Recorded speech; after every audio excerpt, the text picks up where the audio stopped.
Now, today, cartoon breaking news, the highlights of this video, SS Mark, the creator of Catching Up, sort of explains his sort of the reasoning how he made the cartoons. I break down that video later on today's channel. The second highlight is basically Transformers 1 earning is very questionable, but depends on your point of view. I break that later on in this video. The third and final highlight of this video is basically Shadow 3 poster showing and questioning the reason why they make that poster of the begin with to actually force you to watch Transformers 1. I explain that later on in my cartoon breaking news video. Of course, I have to say, today cartoon breaking news is a little slow once again, but I have some interesting ideas that I find fascinating I wanted to talk about.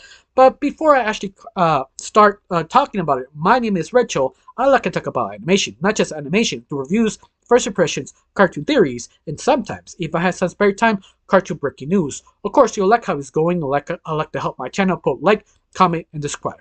That's the only thing you need to do. If not, that's fine. If you do, thank you. Because of you, I am getting close to my main goal of 2,000 subscribers. And yes, I'm getting close to my main goal every single day because of people like you, people who put like, comment, and share. Thank you. I am completely grateful for your helpful of my channel. Now, let's start it for the first video of the day. Now, the first news of the day is from Ashley Catherine, the voice actress of Blossom, posting something very interesting on her Twitter slash X account, actually thanking all the fans. Thank for them actually bringing them back in with love because they are now replaying their own part of the original Powerpuff Girls, because in Multiverses they bring the Powerpuff Girls are next DLC characters, and Multiverses decided to bring their original voice actors because the fan demanded. Because of this, Catherine and her co-workers actually give a small, like a minute 30-second video thanking everybody. They also playing their part of the character on the video. It's just thinking thank you and playing around their own characters back and forth, banter, just to show love, how much they dedicate their parts and gratify their fans. They actually asking them to come back if they put the Powerpuff Girls. And that's it. That's a very sweet thank you, and that's pretty much it. And now let's talk about the next cartoon breaking news of the day. Now, this segment is from Tomb Hive, actually posting on the Twitter slash X. Brian T is now the leading voice actor cast from the new Adult Swim coming out series Get Judo. Basically, it's a sort of half an hour series, not been to the far future in LA, or Master Chefs now rule the town, but people are sort of feel threatened. This new guy who came in the city set sort of a hit on him because they feel threatened. And that's sort of the pitch of the new animated series from Adult Swim. We don't know much about. In fact, I actually maybe remember I did actually mention this in summer, like I think early summer, when they did a new sort of kind of special back in France. They did a sort of what's the word? Festival nowadays. They all of them there were showing off all the new animated projects, and Get Judo is one of them. I briefly mentioned that one, and this was sort of more detailed what this is, but it doesn't really tells you when it's gonna come out. It just says coming soon, and that's it. Yeah, I'm guessing maybe 2 more years, maybe, but we don't know how much far the production actually been. So this is sort of an estimate. I could be wrong. This could be next year, but once more, we don't know how long this is. Supposed to be a half an hour series, and that's the only explanation we have. But other than that, hope you're excited for this new anime series from Adult Swim. Hope it'll be good, because the last couple of shows of Adult Swim being sort of misses a little bit, like Rick and Morty anime that was, my opinion, starts pretty interesting, but it kind of wears down a little bit. I've stopped watching it, but people who watch it continue and saying, yeah, it doesn't get any better. But other than that, hopefully this will be a smash hit. Cross your fingers. Now let's talk about the next cartoon breaking news of the day. Now our next segment is from Hollywood Handle. They posted something very interesting because of this. all the Sonic fandom could not stop talking about it. Especially a new poster of Sonic 3 had been shown, especially Shadow drifting with a motorcycle, basically doing the Akira move using a motorcycle. But this is the part that people are not stop talking about. It's basically they give out a limited free posters of this new poster of Sonic 3, only from people on the weekends who go to watch Transformers 1. This is sort of kind of interesting and kind of weird, like why they actually did this. I'm guessing they wasn't that 100% sure the Transformers 1 would be successful enough and decide to give that extra boost because the dedication on the fandom of Sonic willing to go just to get this poster and pay a ticket. Basically buying the poster if you don't even watch the movie. A little tricky here, but I kind of get it because believe it or not, Transformers animated movies, they only have been two. One, the very beginning, I think in the 80s. Please correct me, I'm not 100% sure it was the 80s. And the second one would be Transformers 1 here in 2024. Yeah, they're the only two animated movies. Our rest will be live action. The reason why is because what happens the first Transformers. Because the first Transformers animated movie was sort of a leap of faith. That's the best way to describe it. Because the Transformer animated movie, the first one, not the sequel, the Transformers 1. I know it's sort of confusing, but the original first 80s movie, it was dark. I mean, everybody died. That was depressing if you are the very beginning watching this series back in the 80s. It was sort of dark, it make little kids cry, and that affect the toy sales. So that's the sort of reason why they stopped making Transformers animated movies till right now. I feel because they show the new first trailer of Transformers 1 that was really, really bad, and the fans did not like it. They feel they got screwed over. At least that's how I see this, and decide to rush have a plan B, trying to convince people to go watch the movie Transformers 1 is giving out free posters. And that is a little desperate, but it seems to me people are really liking the film. There have some buts here and there that is not perfect, but to compare all the Transformers movies, that mean specifically the live action, this one is the best one, and that's a very positive thing. Like it has some issues, but once again, even old fan Transformers saying finally they doing right. And this is the one if you want to see, but this is the reason why they're also trying to force fans to watch it, or at least give a mouth of talk, basically convincing people to actually watch this film, because sometimes the promotion is not helping. You have to convince people to watch it and keep talking about it. And people keep talking about it, convince them to actually force you to watch it. And that's sort of the tactic. That's basically plan B. And believe me, it seems maybe it's kind of working. I don't know. Because later on, they show the first numbers that I talk about later on this segment. For right now, just give you the idea is you can see why they tried this new tactic, because they kind of screw up because of the first trailer. But other than that, I'm excited because this poster is pretty tight. I mean, let's face it. That dominant look with Shadow using the bike, using his hand gripping the floor, this intense look. Yeah, this is pretty badass. In fact, a lot of fans want this, but unfortunately, you get this in the trailers. I mean, trailers in the films. If you go in theaters, only this weekend or past weekend, because I will upload it on Wednesday probably, and this sort of pretense on the last weekend, so you get the idea. Like when I post this, the posters are done. They're not gonna resell it. Only if maybe in the near future, or you can find it probably eBay, probably for twice the amount, like $100 or $200, probably. You know how it goes. But besides that, how I felt about this, you kind of disappointed. You have to go to watch Transformers 1 to get the poster, or you gotta buy the poster when they come out in eBay. Tell me down below. Let me know. Now let's talk about the next movie cartoons of the day. Now our next news is from Twitter/X, the account of ToonHive posting the basically official trailer of SpongeBob Special Hour of Camp Coral. That's basically SpongeBob and the group actually going back to Camp Coral but their old selves. And this will be on Nickelodeon and Paramount Plus on October 10th. And this is basically a Halloween special.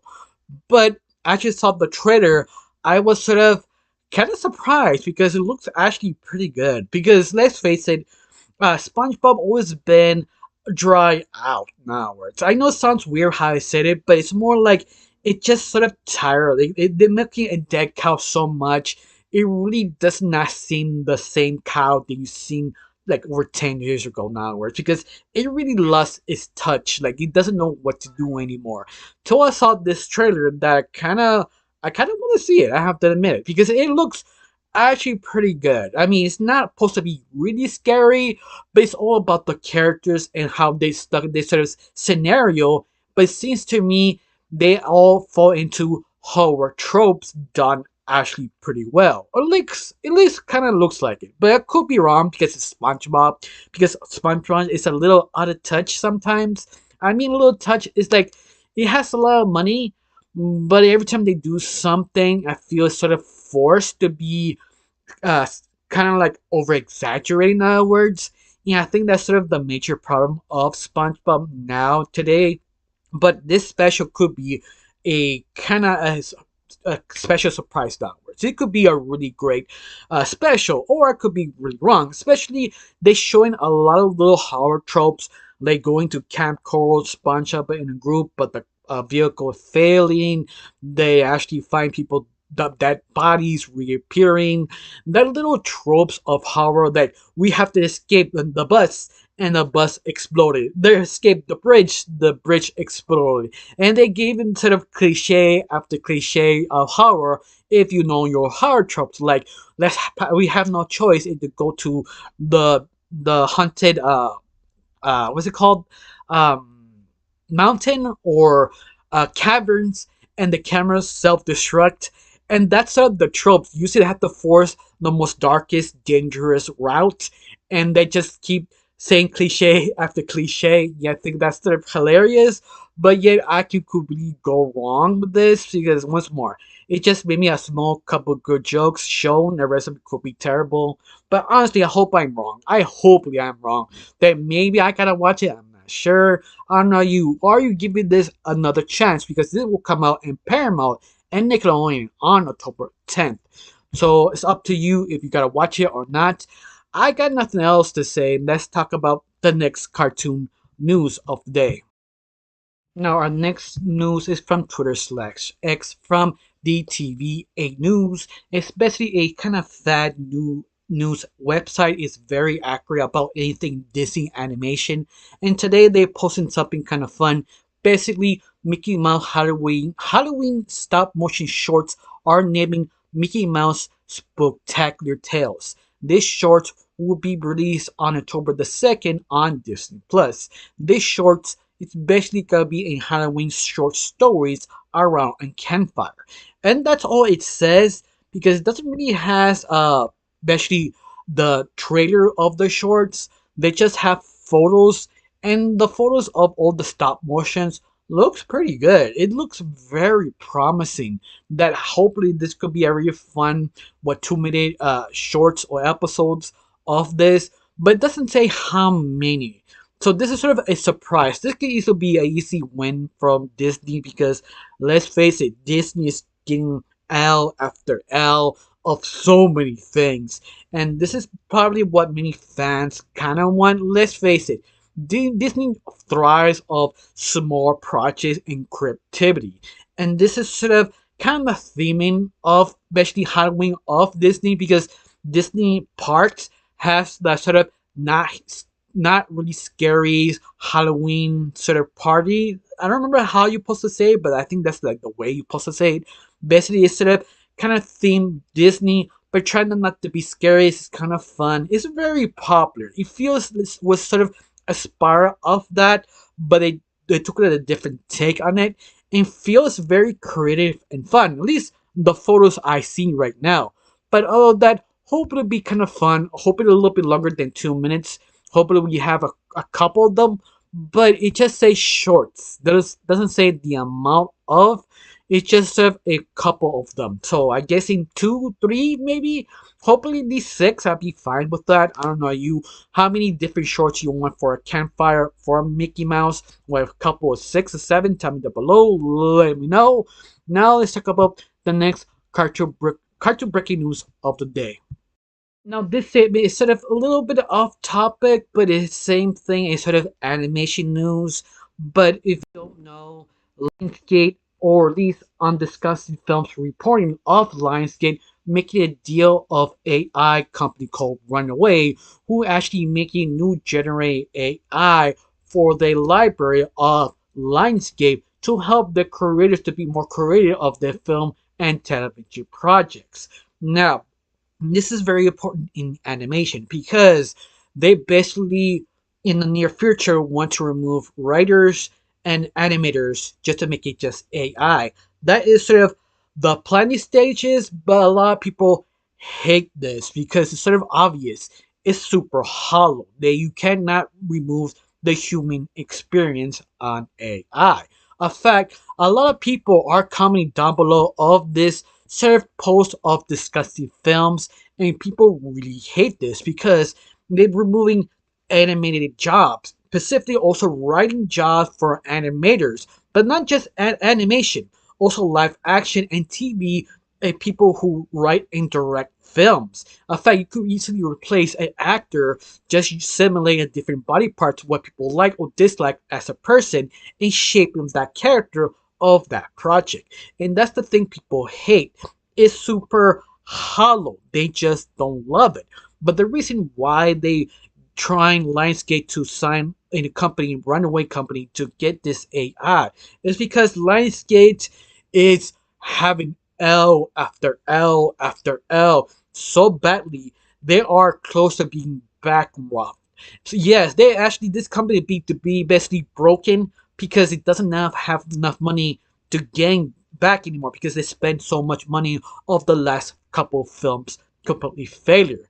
Even that, if they decide to make a animated project, they can use AI, but it's not gonna be good. And that's the thing. That's why they're sort of kind of desperate to make a deal with a AI company to make a new project so they can make profit. This is a desperate move, and a lot of people are not caring about this. They are just bitter, hating, even reminding people, yeah, remember this?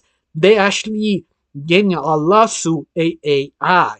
They're having a lot of suits about companies who taking people's art, take people's writing. I think there's a lot of problems with AI. The reason why people don't want this. This is the reason why people are hating what Lionsgate did. It's just super crazy and they decide to do this because they must know how much they hate, how much people generally hate AI because they've taken their jobs, and the most important, the project it's the project feels so hollow. It's not gonna work.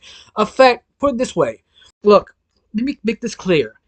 AI is good for to be creative. It kind of helps you to make a project if you're sort of stuck. That's a good thing. Yeah, okay, fine. You want to use that just to help the writers and creators give you a sort of direction. You kind of lost where to go. That's fine. But do not replace the writers. The writer is basically the soul of every single anime project. It also live action projects, even books that you have maybe a stuck not knowing what's the right words to say. I'm okay with that. Just maybe that little thing, just a little push to get to understand what the people want or what the project or the higher up want for a project. That should be fine. To be more clarified what they want to show you. This is what we kind of want. We want you to go that kind of direction. So help the writers to go that direction. Yeah, I'm fine with it. But never show the AI doing the project because that's the thing that pissed people off because at the very end it's just hollow. And on top of all this, AI is not what you think it is. AI will never take a job for one specific thing. AI is basically copy and paste. They don't have the challenges. They're not creative. They basically printers. They just copy and paste stuff together. They fuse. They're basically homages of different ideas regurgitated back to you. But once more, it looks completely different of the original. But even that is still using the same dialogue, the same movement, the same everything. It feels out of place. It looks neat for a little mini science project, but that's it. And that's sort of the problem of AI. It just is not smart, it's not clever, it's not creative because it's not intelligent. It's fake intelligent. AI right now is what like to call fake AI, not real AI. Just to make that sort of clear. But besides that, how you feel about this? Are you angry, upset? Tell me down below, let me know. Now let's talk about the next cartoon breaking news of the day. Now, our next cartoon news of the day is from DTV once again, posting something kind of interesting from Disney that SpongeBob character Satchel Bob will appear of the sort of uh, Disney shorts or a Simpson Halloween shorts of Disney will come out on October 11 on Paramount Plus. But Satchel Bob will appear next to the Disney villains doing that short. But that's the problem. It sounds great idea, but Simpson shorts are becoming more annoying than actually good. Because at the very beginning, the creator of The Simpsons created the shorts because he was sort of missing that sort of kind of epic short sort of theater experience. And this is the reason why he made the Maggie short first and the second short. After they actually got sold by Fox for Disney, Disney sort of ruined it because they just wanted to put more Disney stuff in the Simpsons shorts. And the more they keep doing it, it feels more and more like commercials. That's the thing. They want you to go to Disney, to buy stuff Disney. And that's the reason why the shorts became more hated, specifically the Simpsons shorts, because it's super hollow, super corporate, and sort of really out of touch compared to the original short. To compare the new shorts that coming out from the Simpsons shorts, you can really see it's really hollow. It's nothing really that special. Especially you have a very popular character, Show Bob. Sorry, I'm studying here, but Bob is a very popular character in The Simpsons. For a certain period, he appears every once each season, something like 2-part episode, 1-part episode, always attempted to kill Bart or Bart's family, or something absurd. Sometimes they drop the idea killing Bart becoming something else, and that's how popular Bob really is. And yet they just keep bringing him back, but it's sort of entertaining. But this short of The Simpsons is not really that interesting because we as fans who watch the Simpsons short is now less interesting or more fascinating. Like, oh, all right, like there's just nothing about it. Like you don't want to see it because you know what you're getting. You don't want to see it. It's almost like trying to see what pitiful thing they are trying to do to convince you to buy more Disney things. And that's it. That's the problem with the Simpsons shorts. It's just it's super hollow. It just really is. It's something that is just a bummer. In other words, I don't know you. Are you excited to see this Simpsons short with the Disney villains? You think this is a good idea, or you feel this is another hollow attempt with Disney not understanding the IP they have and the reason why this sort of short was popular at the very beginning? And that's it. Let's talk about the next cartoon breaking news of the day. Now, this news is sort of an update of the original Little Box comic book slash animated project of the first pilot of the original creator. They actually passed a goal a long time ago. In fact, when it started, it just wanted 60,000, and in less like a day or two, they passed it completely. In fact, they passed all their goals. The last goals they wanted to do, especially if they pass a certain amount, like 100, they have a special Discord service for all the fans who helped. They also have the 10 kind of Pacific comic book strips that will be using the original voice actors. Past that was 110, and also kind of like a web page for all the fans, and thank you for all the fans who helped pass their goal in the short, and having a new goal will actually will pass it, because right now they are right now this recording they have 100,000, 19,000 money earned. They just need basically 1,000 left to pass 120K to make the mini documentary, and they have one more goal not yet released because they're waiting to pass that first final goal. That we don't know how much stuff could be left over. But you gotta have a lot of things on this. This is almost incredible.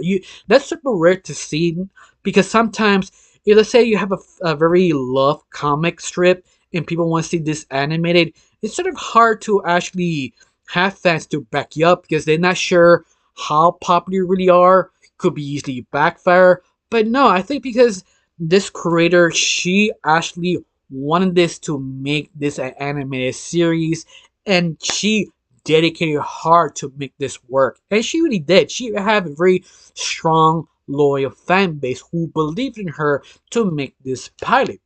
But after that, the question is, this pilot be any good? Hoping it is. Hopefully this will pass the main goal of 1,200. It really did. I mean, I will upload this on Wednesday probably, and during that time, 100% sure that goal have been passed. If it is, I probably announce it on the community tab, telling you, yeah, it passed the final semi goal. But other than that, are you excited to see your comic strip dub? At least 10 of them, the documentary, everything. Now, let's face it, she did not. She did not cheap out. She went all in. It is almost super professional. In fact, it almost feel like this was sort of a professional company who have years and decades in making animated series, selling things for this specific project. It feels that professional. Yeah, I'm super impressed. Yeah, I'm glad all the good things happened to this creator, because hopefully this animated project will be picked up. Hopefully, if not, I'd be happy if she wanted to do another animated project or continue her series on a web series onwards. Like, it has potential to be another big hit. Hoping it is. Hoping she give enough confidence to do another Kickstarter to fund the whole first season, to make project after project. The only thing she need to do is basically do the first pilot good. Not just need to be good, not amazing, good, to see the potential of this. In that said, everything else will be pretty easy if you satisfy the fans. That's it. You don't have to have 10 out of 10. 8 out of 10 will be enough. But other than that, how are you feeling? Are you excited? Are you glad you having uh dubbed comic book strips? Tell me down below. Let me know. Now let's talk about the next cartoon breaking news of the day. Now, our next news is actually from Too High, posting something very interesting. That basically all the animated movies from DreamWorks will come out in 2024 and 2025. Will be the first one will be Wild Robot will come out in September 27, 2024. That one looks really great. It also, the critic score and also the Rotten Tomatoes is very high. It's supposedly the one of the best DreamWorks animated movies, maybe, but we don't know. It's just sort of all hype. We're about to find out when they come out, the first reactions of the film. The second movie will come out, and the order will be Dogman, June 31st, 2025. And if you don't know what Dogman, it's the same creator who did Captain Underpants. In fact, it's sort of in the world of Captain Underpants, but sort of did it like a comic book on a comic book. And yeah, it's sort of kind of meta, but the comic book of it is very funny. It's like, just pick it up, watch the first two, or go in the library or go in the store. Just pick it up, just turn the first page and watch it, and believe me, it has so much charm to it. It's almost hard to put it down. If you want to buy it, that's how good it really is. But that will come out in was it not July, January 31st in 2025. That one could be a banger, but we don't know it really got the charm of the book, and that's sort of the difficult thing.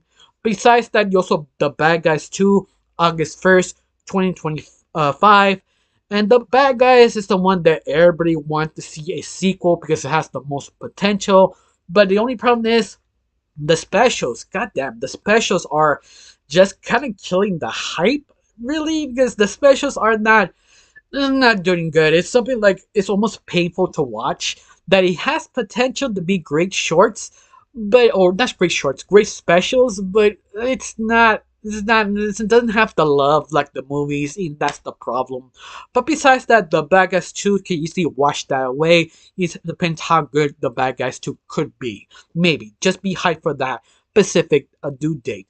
You also have Gabby's Dollhouse, the movie, be come out September 26, 2025. You don't know what's Gabby Dollhouse, especially sort of a educational show for little kids, and basically this girl who become a cartoon or shrink of the small dollhouse, played with her doll little friends, having little small adventures, and that's it. It's nothing really special. In fact, I'm kind of surprised they decided to make a movie. I guess it was popular enough decide to make a movie or cheap enough to make a movie to make a small profit.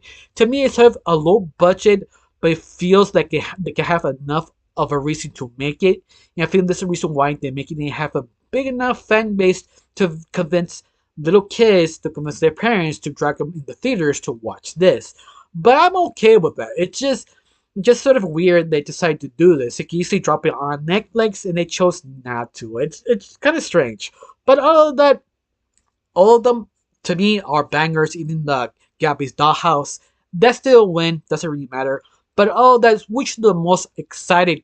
You're excited of the first one coming out, Why Robot, Dogman, The Bad Guys 2, or even Gabby's Dollhouse. Tell me that below. Let me know which are you most excited. Oh, FYI, this is not specific permanent of the dates. The dates may be changed depends of the success of each movie. If the first one fails, the other one probably be removed more later or more closer of the date to maybe save their company, because DreamWorks, if you don't know, they're struggling and they're sort of not sure they gonna last that long.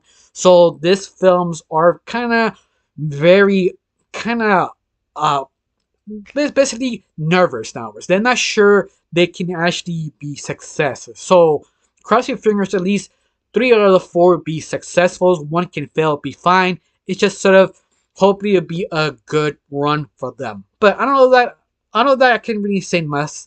I cannot say anything else. I'm sorry. I'm stuttering here. I am struggling. I do apologize. Now let's talk about the next cartoon breaking news of the day.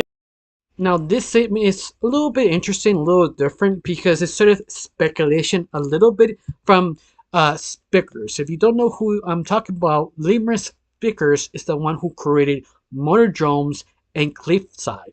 And he started posting on his channel on X/Twitter, posting one of his characters from Cliffside.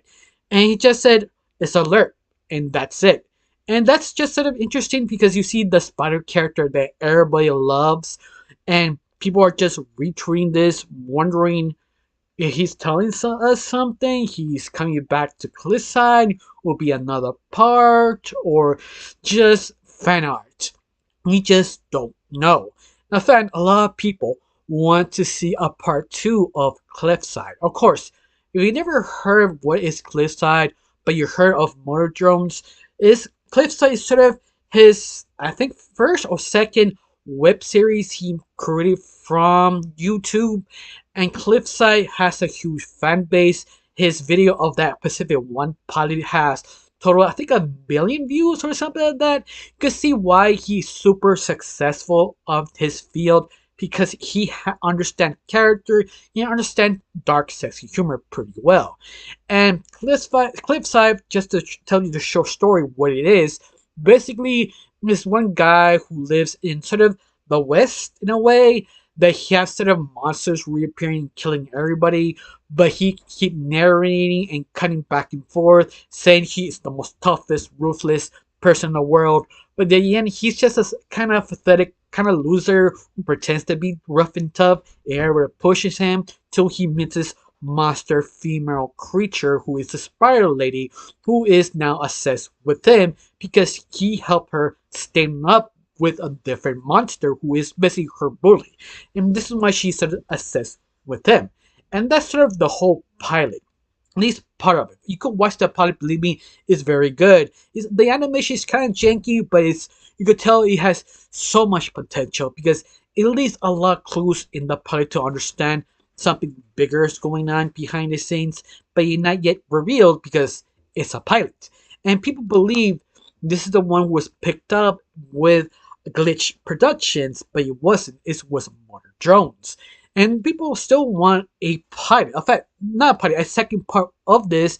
He also another short he does that people also want to make a series, but it's not about that. This is about Cliffside, and this is the thing. People wondering this could be a maybe a part two or a art book, or he just drawing stuff because he feel like it because Mother Jones has ended. You gotta do any more?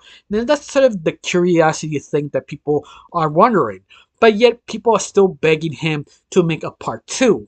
This still says the fans. But once more, probably can't because once more he works in Glitch Productions, and sometimes what depends on the project you or not depend on the project depends on the contract you sign with specific different companies. Anything he creates, the company owns. In other words, and that's what I mean. Maybe he can write could do maybe art for the project he made, and that's it. But he can't really make the project till he actually quits Glitch Productions. Or once more, we don't know he still works at Glitch Productions. It's all about the contract and the reason why he can't do anymore. Or maybe he just doesn't want to do anymore. That could be different answers. But you get the idea. You're always in very tough positions. If you want to do something else, you can't. Even you're downside waiting for the next project to come up. It's just sort of you can't do anything. You have to wait. The company says do this, then you do it. But all of that, how you felt about this? Do you want a second part of Cliffside or not? If you've heard of it, tell me down below. Let me know. I got nothing else to say. Now let's talk about the next cartoon breaking news of the day. Now, another fun one from Gallery Nucleus is basically a gallery or art gallery, but I think this is online because you have to sign on their website. But besides that, they posting something very interesting from Over the Garden Wall, posting on their Twitter/X saying, "Join us. We are now celebrating our 10-year anniversary with beloved fall classic of Over the Garden Wall. We are now collecting art pieces tribute to the show, a total of 20 talented artists, and time to show you the anniversary. We'll be opening on December the 2nd, November Saturday the 2nd, 5 to 8 p.m. This gallery will be open." But doesn't say location or anything. It basically show you the website. That's what I meant. I feel this is sort of an online gallery showing all the art of the artists of making Over the Garden Wall. They're basically tributes. They show you the first only image of the poster and seeing one of the artist's images, and it looks pretty good. It's something like pretty impressive. Of course, 100% sure some of you never heard of Over the Garden Wall. Over the Garden Wall about two brothers who some reason magically woke up in this sort of magical world, but they don't know where they are. The only thing they know, they want to escape. Every time they pass place to place, weird things sort of happen, and both brothers try and figure out how to basically escape, but not realizing they have to face some creature who actually trying to challenge them and drag them in the dark forest. And that's basically the whole pitch of Over the Garden Wall. I'm trying to be very vague because the less you know, the better. That if you've not seen it, I highly recommend it. It is Cartoon Network best show they ever made. They only made one season for a reason because it was a limited series. It was amazing. But other than that, this is the reason why people are obsessed with it because it's so good, but it never answer all the questions. It's just that interesting and fun to go in. And so this is sort of their tribute, the fans of the 10-year anniversary over the Gum Walls. I have this question. Do you are gonna sign up to watch all the galleries, or you gotta wait till they actually shows you on online posting on Twitter/X? Tell me down below. Let me know. I got nothing else to say. Let's talk about the next cartoon breaking news of the day. Now, this is sort of a update news from the world blew up by Looney Tunes from Cartoon Empire posting on their Twitter/X account saying the day they blew up the Looney Tunes movie will be released in France on April 2025. And that is sort of, I think, the third or fourth country will release the Looney Tunes movie of the day the Earth blew up. That have been almost about 3 or 4 months dropping country to country, but this is probably the slowest release of a film. Warner Brothers are actually dragging their legs, posting this country by country, even dragging it out. For some apparent reason, they just want to take the time to release this film that people are praising that actually is a good film. But once more, this is Warner Brothers and they don't trust animation, they prefer live action films. But even that said, I feel this is sort of an insult to animation fans, especially are you showing the film completely different countries. You know this film should be released on United States first, maybe second if you have some schedule problems, but being basically last because we'll be probably the last people who watch the film besides maybe Canada and Mexico, because I'm 100% sure we'll be dead last. Because let's face it, Warner Brothers just sort of weird right now. You can't really predict what they're gonna do next, especially how needy they are of money, because how stupid choice after two stupid choice. It's just sort of an update. It's sort of frustrating seeing this sort of dragging in the floor. I don't know you how you felt about this. Do you care? Are you excited? Or are you gonna do something desperate or pirate? I do not recommend pirating. I'm just saying, are you be that desperate to do that? Hopefully not. You'll be waiting to pay this on theaters just to prove Warner Bros. How important Looney Tunes really is in the United States. Type in down below what you're thinking. Now let's talk about the next cartoon breaking news of the day. Now, this is a segment I was sort of talking about the very beginning of this cartoon breaking news, all about that Transformers 1. Paramount was sort of desperate to bring people on seeing the first Transformers 1 movie because the bad trailer, they're not sure this will be successful. It's because they spent almost $75 billion making this movie. It's not a high budget. It was a very Disney cost of film. But according to Toon Hive, Transformers 1 take early earnings 30 million domestic. That's not a lot of film. Because I mean that's not a lot of money. If you don't know, half of the earnings go to theaters, the other half go to the company who made the movie. That means they only earn 15 million. Of course, on top of all this, they must at least break even, at least getting 150 total, because you have to understand when you spend around $75 million, usually the normal you spend the same amount of money to promote the movie. So 75 plus 75, that means between $150 million. So on total of this semi weekend, because it says it earns 35 billion, but it doesn't say that's like the first day, 2 day, or that the whole weekend. Usually the whole weekend around 75 or 80 billion. That's what we're talking about. The highest can go 120 or 123, 130. I mean, that's like very rare. Usually 110, 120. That's sort of usually the end part. The lower part could be just $1 million. And yes, this is only earned the $30 million budget. I mean, $30 million return. Total spending 75 million. In total of everything with commercials, you spend 150. So they only earn back 15 million bucks in domestic. In other words, the whole world we not yet know. We don't have the budget yet or the money shown. But this is not a good thing if this the first 3-day weekend or 4-day. We don't know. I don't remember when we released. It'd be 3 or 4 days earlier or not. It's all the money it earns. It seems very hard to earn their money back. It's one of those like, yeah, but it's not completely totally bad because the very end, Paramount is not thinking about the success of the movie. It's about the little kids. If the little kids watch this film and love Transformers, they buy the toys.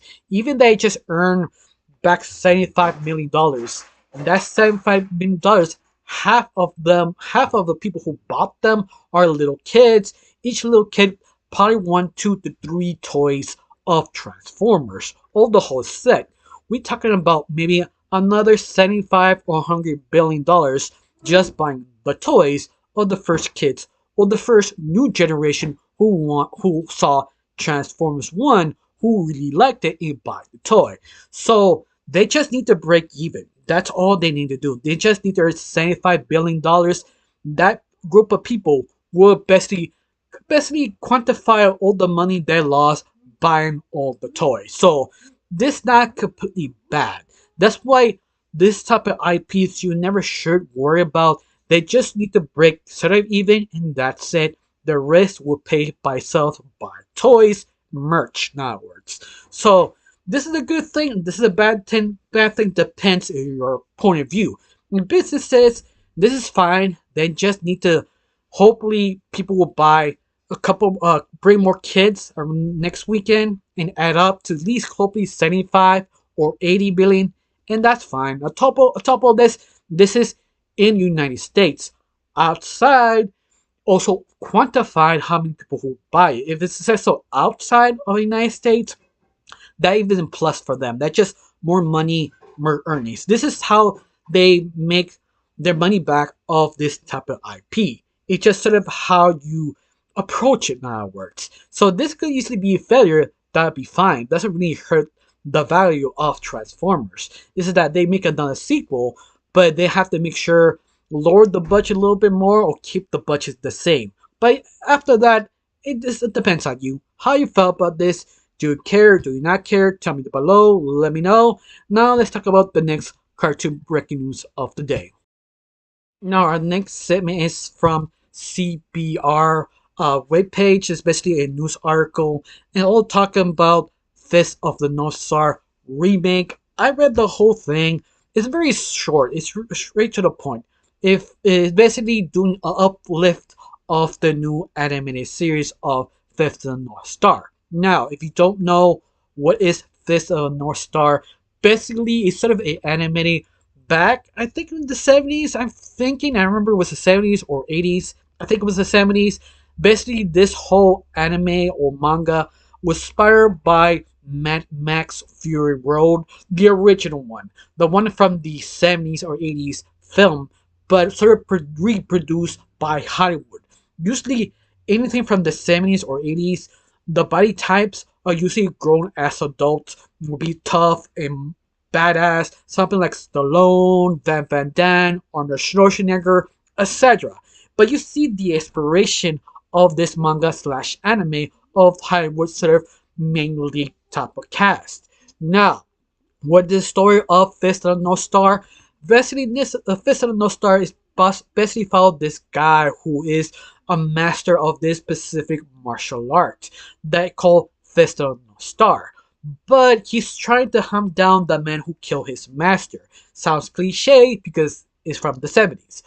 But it's sort of the outrageous thing what happened of this manga slash anime, make it super unique over the top because you have our main lead tempted to basically survive this apocalyptic end of the world, sort of a spiral Mad Max Fury world that he goes town to town looking for the man who have very similar fighting style of him and started learning what's going on, the reason why his master chose him, and the person who murdered him, figuring out what this legacy is, and etc. It's going crazier in the manga, but the anime just followed the first couple arcs. It was basically done. But even that said, this anime is just hugely outrageous, over top, death scenes. It sort of became a meme before a meme became a meme. That's how originally some death scenes of the fights really are. You just by touching a few sort of pivotal points of your body, you explode or heal you for any specific wound. Once more, very kung fu sort of stereotype of kung fu could do anything. Just you need to believe and train. Once more, very cliche, kind of Hollywood kung fu Chinese film inspired meets Hollywood. Yes, that's the best way to describe it. Even that they made an anime. On top of that, they made a straight to DVD video movie that was not as good. It almost feel like a fan made parody of Fist of the North Star. It's a very bad but very entertaining type of film that I highly recommend. You want to see something bad? Watch the American try of the Fist of the North Star. But besides that, this sort of article is just saying it just sort of gotta remake it. They make it more polished because the original it is old. It is still very classic 70s sort of art style, but they wanted to sort of uplift the art style a little bit more, make it more modern, but keep the story true to the original manga. And that's sort of the attempt of this. And that sounds great. So I'm wondering how they're gonna do Bloodbath and that sort of Pacific Kills. Because back in the 70s, they did not have restrictions. Nowadays in Japan, you do. You cannot show blood.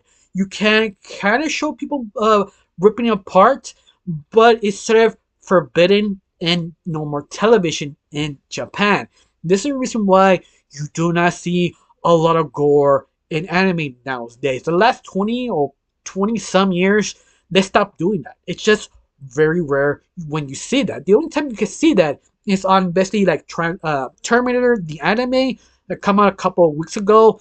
That's like the only time you saw that much gore next to the Castlevania version of an anime. Once more, very Pacific anime are allowed to do that because it's basically on streaming service, but they cannot show that on television. So this is sort of a win if they put this in a streaming service because it's only gonna work in streaming. If they could put it on television, it's not gonna work. But of course, they confront a loophole. Usually, they want to sell the DVDs or Blu-rays of the anime. Is the fact use that as a sort of a special edition to fans who want to see the guts and gore of the anime or all the fan service. They usually put it on the DVD. And I think that could be the next tactic in the Blu-rays and DVDs in Japan. If you don't know, in Japan, Blu-rays and DVDs still sell a lot. Because usually when they create an anime, they're thinking about the DVDs, 4Ks, or Blu-rays of a DVD for fans. If they have a very popular anime or popular manga, they know they can sell a lot of DVDs. So yeah, usually that's the tactic, or sell it a different streaming service, one or the other. But are you excited to see this? Because this could be very gory, very cliche, over top madness, just having fun. If you love that sort of badass end of the world kung fu over top gore. What's more, it's gonna be hype over the top. Hopefully they can nail this. But let's face it, this is sort of very traditional old anime. Hoping it is, because usually this is all for all the fans. You also bring new fans who want to see this. Hopefully be good. Hopefully they do it justice. That's all I can say of this. Up to you who are actually interested or not. Tell me down below you are. Now let's talk about the next and final news of the day. Now to end this completely, this is the last news. It's from actually LS Mark, posting on their YouTube channel, basically sort of explaining how he made his sort of cartoon. He also sort of explained himself what actually happened in this sort of pilot. If you don't know what's going on, LS Mark is a very popular YouTuber from the cartoon community, having around 693 subscribers, and he just sort of basically does reviews or breakdowns of different ideas of different franchises. But his main brother, I'm sorry, is basically cartoons. And he decided to finally make his cartoon or his first project called Catching Up. And people are very mixed. His fans loved it, but the cartoon community itself questions that he really does or does know how to make a cartoon, even how critical he really is. Because when he's very critical, that means he knows what he's doing. And the pilot sort of falls apart. Not a lot. I mean, it still nails it, but it's still kind of iffy. In fact, you want to know more of my opinion, I did a review in my channel. If you want to see it, go look for it. It should be a couple of videos down. But besides that, this is sort of the explanation how he made the pilot.